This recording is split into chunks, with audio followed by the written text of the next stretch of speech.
Dito nga pala guys, nagisa na ako ng sibuyas tsaka bawang.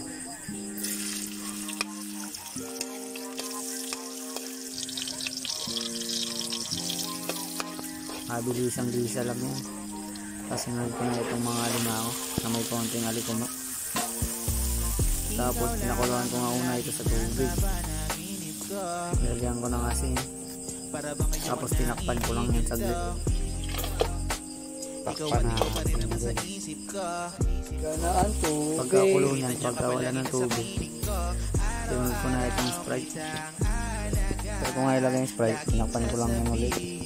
Pagkakulo niyan, nilagay ko na itong paminta.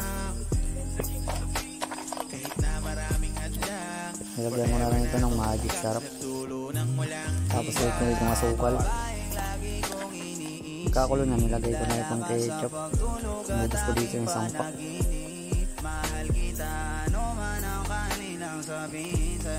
Ayun, nahalo-halo ko lang yan.